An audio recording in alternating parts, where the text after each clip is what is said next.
जब भी आप कोई स्मार्टफोन खरीदना चाहते हैं तो सबसे पहले आप क्या करते हैं?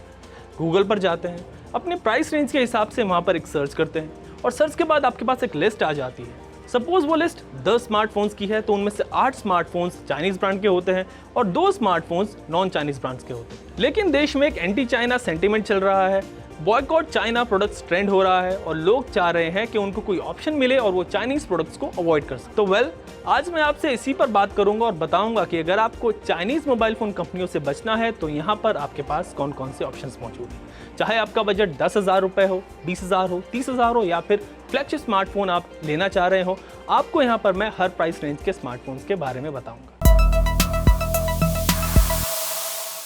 तो शुरू करते हैं अफोर्डेबल और बजट सेगमेंट से, जिसमें 10,000 रुपए तक वाले फोन्स आते हैं। इस प्राइस रेंज में Redmi 8, Redmi 8A, Realme Narzo 10A, Realme C3 और Vivo U10 जैसे फोन्स आते हैं। लेकिन अगर आप चाहते हैं कि अफोर्डेबल सेगमेंट में आप चाइनीज स्मार्टफोन कंपनियों के फोन्स को अवॉइड करें तो यहाँ पर आपके पास सिर्फ 4 से 5 ऑप्शन हैं और वो है Samsung Galaxy M11, Samsung Galaxy A10s, Nokia 2.3 और LG W30। Yes, that's the reality. आपके पास यहाँ पर बहुत ज्यादा ऑप्शंस है ही नहीं और शायद आपको इन फोन्स में वो परफॉर्मेंस भी नहीं मिलेगी जो आपको Realme, Redmi या फिर Vivo के फोन्स में मिलती है। फॉर एग्जांपल M11 का 3GB 32GB वेरिएंट 11,000 रुपए का है, जबकि Redmi 8 4GB 64GB आपको 9,500 रुपए में मिल जाता है। अगर आपका बजट 20,000 रुपए तक है तो यहाँ पर आपके लिए कुछ बेटर ऑप्शंस मौजूद है। फॉर एग्जांपल आप यहाँ पर Samsung के M31s के साथ जा सकते हैं।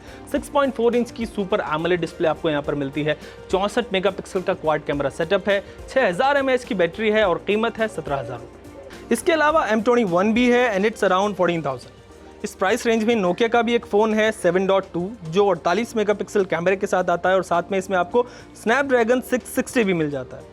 But if you compare all these phones with the likes of Redmi Note 9 Pro Max, Realme X2 और even Poco X2, तो यहाँ पर आपको काफ़ी कॉम्प्रोमाइज़ करना पड़ेगा। अब बात करते हैं प्रीमियम सेगमेंट की, जिसमें 30 से 40,000 रुपए के आसपास वाले फ़ोन्स आते हैं। तो यहाँ पर आपके लिए एक अच्छी खबर है और वो ये कि यहाँ पर आपके पास काफ़ी सारे ऑप्शंस मौजूद हैं।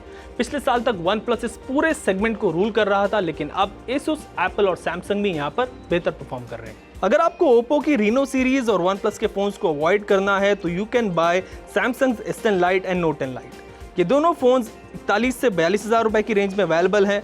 अगर आपका बजट थोड़ा कम है तो 37,000 रुपए में Asus का ROG फोन ले सकते हैं या फिर Google Pixel 3a which is around 30,000 उसके साथ भी जा सकते हैं। एप्पल के भी कई फोन्स इस सेगमेंट में अवेलेबल हैं। आप कंसिडर कर सकते हैं iPhone SE which is around 42,500 और यहाँ पर आप iPhone की 8 सीरीज के साथ भी जा सकते हैं। अब बात करते हैं प्रीमियम सेगमेंट की, तो यहाँ पर चाइनीज मोबाइल कंपनियों का मार्केट शेयर ऑलमोस्ट ना के बराबर है। इस सेगमेंट के टॉप फोन्स हैं सैमसंग की S20 सीरीज और Note 10 सीरीज, साथ ही एप्पल की iPhone 11 सीरीज। तो यहाँ पर आप अपनी रिक्वायरमेंट के हिसाब से कोई भी फोन चुन सकते हैं। तो ओवरऑल अगर आप देखें तो आपके पास यहाँ पर काफ़ी कम ऑप्शंस अवेलेबल हैं। यानी अगर आप चाइनीज स्मार्टफोन कंपनियों को अवॉइड करना चाहते हैं तो आपको यहाँ पर अपने नए स्मार्टफोन की परफॉर्मेंस पर काफ़ी ज़्यादा कॉम्प्रोमाइज़ करना होगा। ये सिचुएशन तब तक रहेगी जब तक कोई इंडियन मोबाइल ब्रांड लोगों को अच्छे फोन्स अफोर्डेबल प्राइसेस पे अवेलेबल नहीं कराता।